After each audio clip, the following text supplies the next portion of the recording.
Bora falar de futebol, bora falar do empate no Choque Rei, 1-1 no Morumbi, São Paulo e Palmeiras empatando, e claro que a gente vai falar um pouquinho sobre o jogo, um pouquinho sobre os lances polêmicos, um pouquinho sobre quem entrou bem, quem entrou mal, e um pouquinho também sobre o que aconteceu no fim do jogo, envolvendo naturalmente Abel Ferreira, a sala de coletiva, as duas instituições.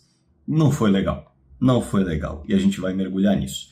Claro que eu conto com a sua participação nos comentários aqui embaixo. Meu nome é Rodrigo Fragoso, se você não conhece, eu sou setorista do Palmeiras na TNT Esportes. E claro, quero que você se inscreva no canal, deixe seu like e ao final deixe um comentário com uma pergunta, um questionamento, uma consideração, um elogio, uma crítica, o que você bem entender. Participe com a galera aqui embaixo, sempre em alto nível. Show? Vamos lá. Importante a gente comentar o seguinte, né?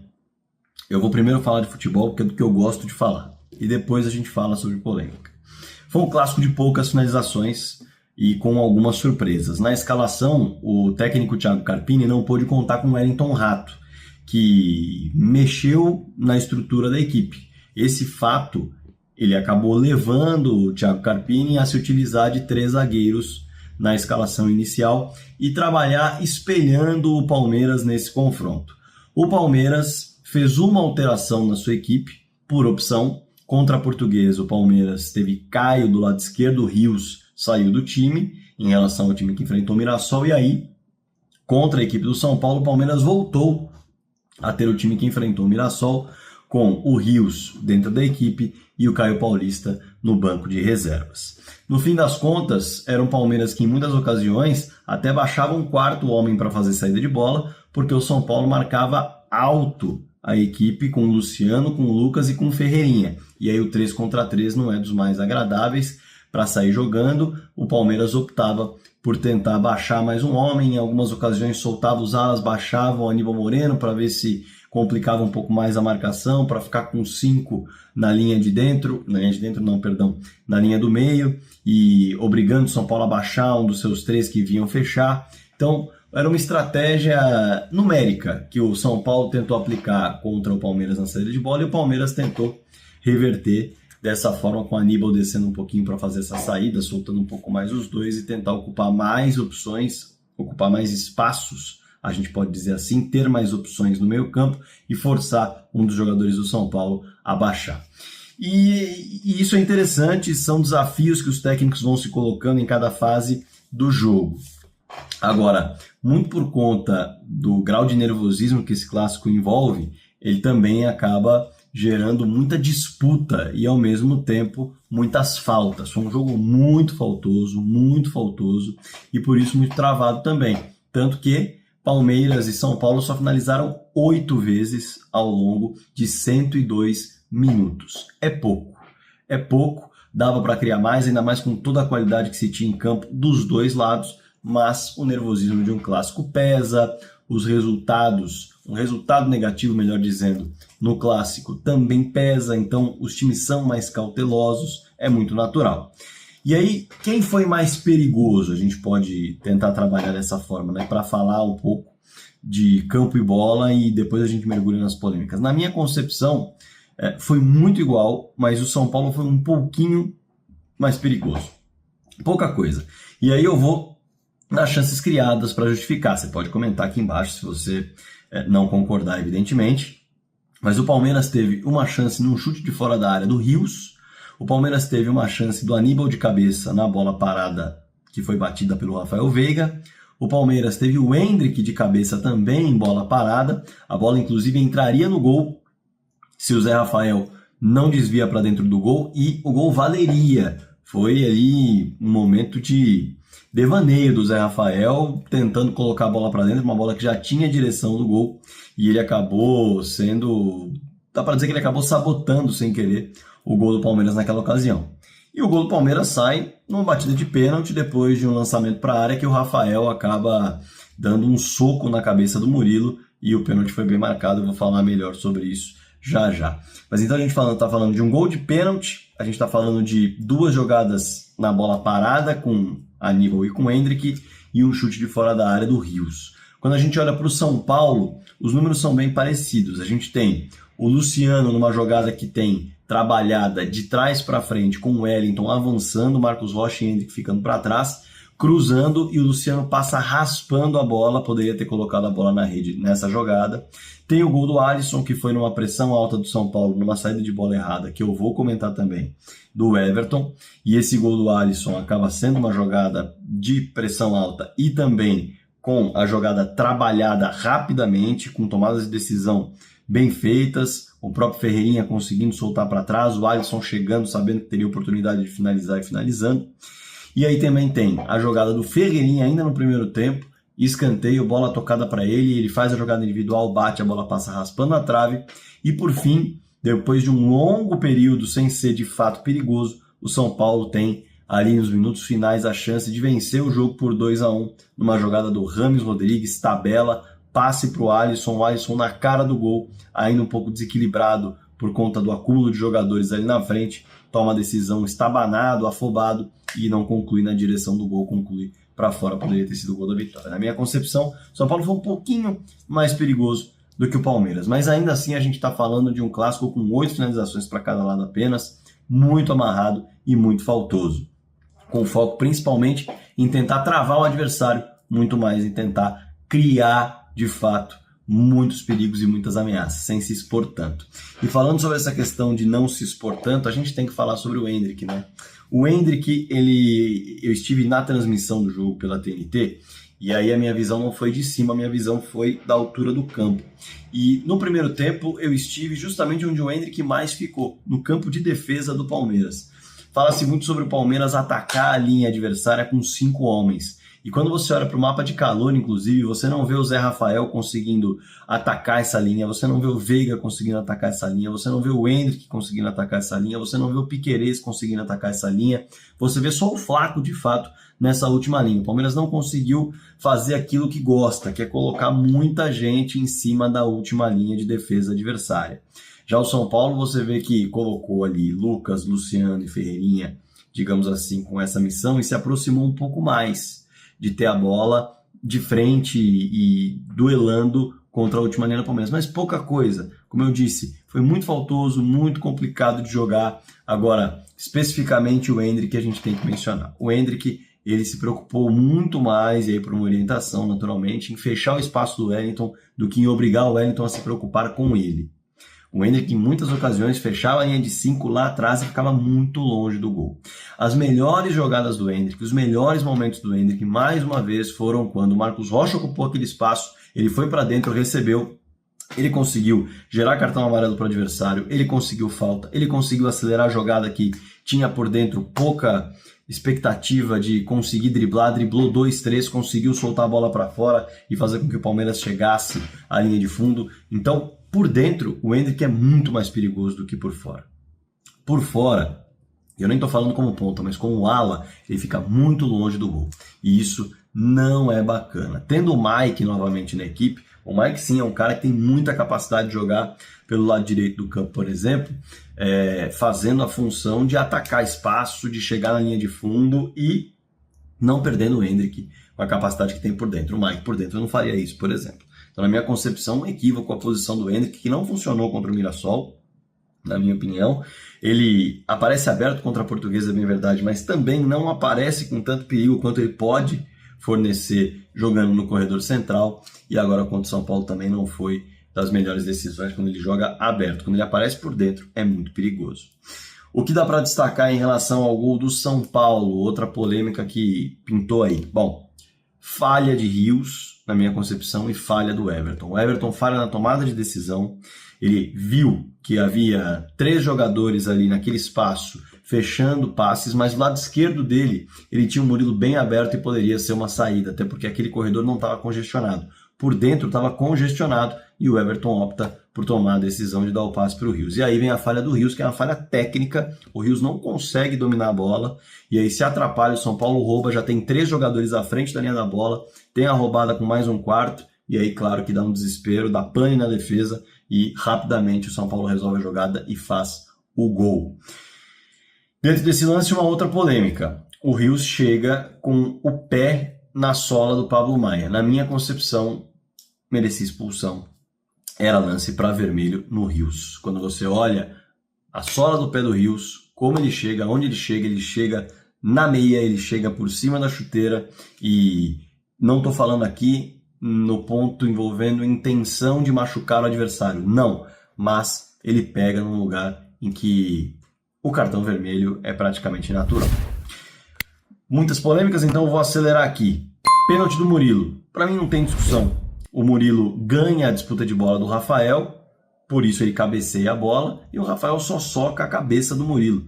Não tem segredo, é pênalti. É pênalti e foi bem dado e bem executado pelo Rafael Veiga, que, vale destacar, chegou ao 100º gol dele na carreira, gol de número 88 pelo Palmeiras, igualando o Dudu no século XXI, são os dois maiores artilheiros do Palmeiras nesse século.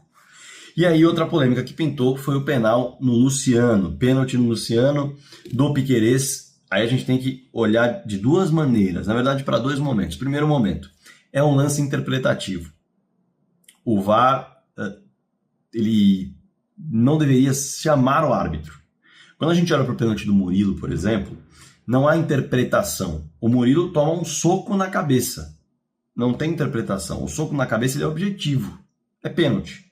Agora, quando você olha para o lance do Luciano, o árbitro pode interpretar que o Luciano estava dobrando o joelho. O Luciano estava desequilibrado. O Luciano não estava com domínio da bola. Havia uma disputa. Ele que colocou a perna na direção de onde o Piquerez estava acelerando. Enfim, é um lance interpretativo.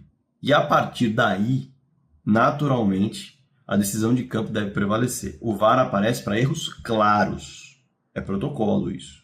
Então esse é o primeiro ponto. Segundo ponto, dá para dar esse pênalti em cima do Luciano? Dá. De maneira interpretativa, dá. Dá para não dar esse pênalti no Luciano? Dá. De maneira interpretativa, dá. Eu mesmo não cheguei a uma conclusão absolutamente certeira se daria ou não esse pênalti. Eu não cheguei a essa conclusão e tenho total tranquilidade em falar que não cheguei. Olhando ali do campo, se eu tivesse que tomar a decisão e fosse o árbitro, eu teria marcado o pênalti no campo. Eu acho que o Piquerez chega e ele tem um impacto no joelho do Luciano, na parte de trás do joelho do Luciano, que gera o desequilíbrio. Ele comete a falta olhando ali, mas depois, olhando no vídeo, eu já passo a ter uma dúvida se o Luciano já não estava dobrando a perna. Então, é um lance interpretativo. É um lance interpretativo e, na minha concepção, vale muita discussão. Ele pode ser muito debatido, visto de várias maneiras, de vários ângulos, e por isso não é lance para VAR. Para fechar, quem entrou bem, quem entrou mal? Eu ainda vou falar, esse vídeo é longo, hein? Eu ainda vou falar sobre a polêmica na coletiva, mas ainda sobre campo e bola. Rames entrou bem no São Paulo, tanto que ele é responsável pela jogada que gera uma finalização do Alisson, poderia ser a finalização do gol da vitória do São Paulo, jogada do Rames, ele conseguiu algumas invertidas de bola boa também, deu um gás no ataque do São Paulo, ainda que não tenha sido tão efetivo e nem eficaz, mas ele entrou bem no jogo. No Palmeiras, o Mike entrou bem. Na minha concepção, o Mike entrou bem, o Lázaro foi pouco acionado. Quando a gente fala de Rony e Caio, a gente fala de jogadores que não conseguiram executar aquilo que se esperava. O Caio com muitos erros técnicos, o Rony não conseguiu segurar a bola no campo de ataque, muito menos atacar a profundidade, conseguir ganhar uma bola de cabeça, algo assim. Ele não conseguiu executar essa função também. Então, Caio, o Rony e o menino também não entrou tão bem. O menino deu bastante espaço na marcação, não teve a pegada suficiente. Para mim, era jogo para o Fabinho e não para o menino. Tamanha era a disputa dentro do meio campo por espaço. Era mais jogo para o Fabinho do que para o menino, que é um jogador que, de um modo geral, entra muito mais, na minha concepção, um cara que vai ser um volante com capacidade de construir, com capacidade de finalizar de média distância, do que propriamente de igualar uma disputa de meio campo tão acirrada quanto essa no Clássico. E aí, para fechar, aí sim, a polêmica da coletiva, né? Bom, vamos lá, para deixar bem claro. O São Paulo concedeu entrevista coletiva depois do 5-0 em um anexo, não foi na sala de coletiva do Abel, em um anexo que fica ao lado da sala onde a zona mista acontece. Não há cadeiras para os jornalistas, é bem verdade, é uma espécie de anexo corredor, mas havia uma mesa e havia também uma cadeira, além de um suporte para backdrop. Ou seja, backdrop é isso aqui, quando você coloca um cenário atrás e os patrocinadores aparecem no São Paulo.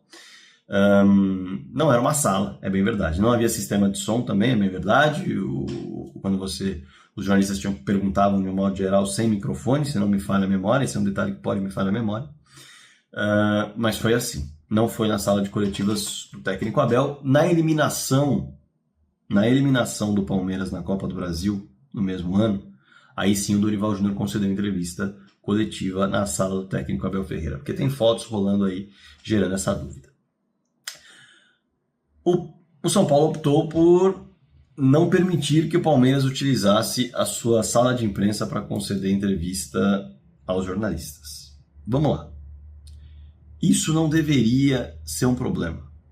São Paulo e Palmeiras deveriam conversar antes do jogo, inclusive, para alinhar a questão das entrevistas coletivas. Não é um jogo de ganhar ou perder a entrevista coletiva. Não existe ameaça, não existe tentar prejudicar o outro. Não. São duas instituições. Apito final tem que pensar no produto. É importante para o produto o Abel Ferreira falar sobre o jogo. É importante para o produto, o Dorival na época, agora o Carpini, falar sobre o jogo. É fundamental. Fundamental. É importante os jogadores falarem sobre o jogo. Na zona mista. E aí, se o São Paulo resolveu fazer isso que fez, de acordo com o Palmeiras, foi informado no apito final que não cederia a sua sala de imprensa, a gente está falando de simplesmente uma birra. Porque lá no Allianz Parque não tem e tal. Mas por que isso não se resolveu na época? Era para esperar, para gerar um problema para o Palmeiras se virar. E aí, como resposta, o Palmeiras fala, então ninguém vai falar, nem na zona mista os jogadores vão falar. Quem sai prejudicado é o torcedor que não vai ouvir aqueles que estavam em campo para falar o que eles sentiram do jogo, o que eles viveram do jogo, o que eles acharam que fizeram da maneira correta, o que eles acharam que fizeram da maneira errada, o que eles projetavam fazer, o que deu certo, o que não deu. É o torcedor que perde. Não é o Palmeiras, não é o São Paulo, é o produto futebol que perde. E assim, ainda querem que eu acredite que nós vamos ter uma liga no futebol brasileiro. Gente, olha o que aconteceu entre Palmeiras e São Paulo agora. Vamos lembrar o que aconteceu entre Atlético Mineiro e Cruzeiro. Teve gente incomodada porque estendeu uma bandeira na mesa onde concederia entrevista, foi lá e tirou a energia da sala de coletiva. E ainda querem que eu acredite que nós vamos ter uma liga, que todos esses presidentes, o próprio Júlio Casares, que deu uma entrevista absolutamente destemperada, na minha concepção, depois do jogo, todos esses presidentes vão se reunir, vão conversar e vão conseguir, durante um campeonato inteiro, respeitar os seus protocolos. Porque da entrevista é protocolar. Não dá para acreditar. Não dá. Não existe a possibilidade de uma liga dar certo no futebol. Eu não consigo acreditar. Pode até formar a liga e ela começar, mas ela não termina. Ela não termina. Na minha concepção, ela vai ser interrompida. Porque alguém vai se sentir prejudicado, porque alguém vai resolver parar de... Não dá. Não dá. Não dá. Essas coisas institucionais precisam ser resolvidas de maneira institucional. E não da forma que aconteceu. Só o torcedor foi prejudicado. Só o torcedor foi prejudicado. Mais ninguém. Mais ninguém. É o torcedor que quer ouvir o técnico. É o torcedor que quer ouvir o jogador. O São Paulo fez o que fez com o Palmeiras e o Palmeiras, como reflexo, foi lá e proibiu os jogadores de falarem na zona mista. Que não tem sentido nenhum para mim. Essa é a minha posição. Gosto do Palmeiras, gosto do São Paulo.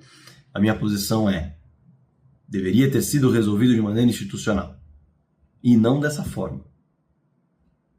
E ainda acreditam, e ainda querem que eu acredite que nós vamos ter uma liga no futebol brasileiro. Quase 20 minutos de vídeo. Se você chegou até o final, comenta aí embaixo. Cheguei até o final. Esse talvez seja o vídeo mais longo do canal. Mas enfim, o clássico pediu muitas polêmicas, muitas coisas para mencionar.